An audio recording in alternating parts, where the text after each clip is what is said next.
Welcome back to Jane Knows. My good friend Teju has a question. I think it's about balance, one of my favorite topics.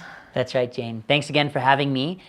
My question is this. When you are running a startup, which is the situation that I'm in, it requires a Herculean effort to pull something off the ground.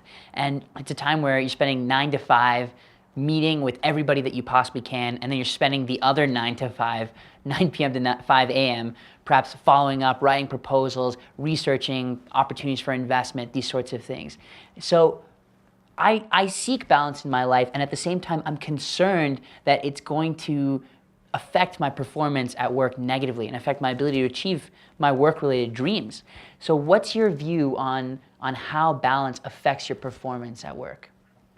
Wow, I think a lot of people feel the way that you do, Teju, especially that when you're young in your career and you're just starting a job, that the more that you work, love what you're doing so you can do it 24 hours a day. And you also sort of get into the cycle of, okay, since I'm doing it 24 hours a day, I need to do it 24 hours a day every day, and you can't really start to get out of it.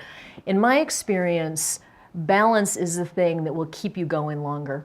Because a career is not a sprint, it's a marathon. And I think when you try to get balance in your life, that you're not just doing work, that you're doing things with your personal life, keeping yourself healthy, that balance is actually going to make you more successful in your work life. Because you're going to be healthy and you're going to be happier, and you're not going to just have all your eggs in one basket.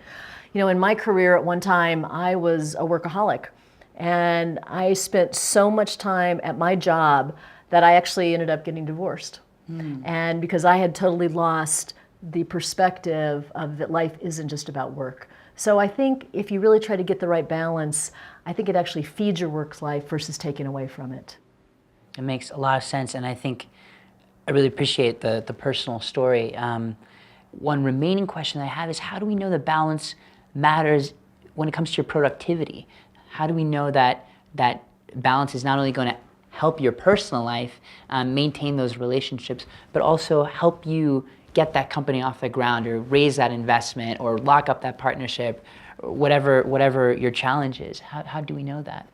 Well, I think it comes down to each individual, and I don't think it's actually a quantifiable thing where I could say, let me get the statistics out. Here are the 100 most successful people, and they spent 75% of their time on work and 25% on their personal life.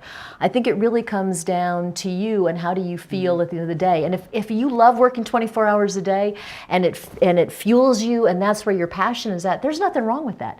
But you know what? It may change in 5 years. You may say, you know what? I only want to spend half of my time doing this and the other half with family or friends or even on myself. So the thing about balance is, one, it's very much an individual thing, but it also changes over time. Again, my priorities shifted from a time where I was only about work to now where I feel like I've got, for myself, a really good balance between friends and family and my work situation. So the balance questions are the toughest ones because they really are not just job specific, they're life specific.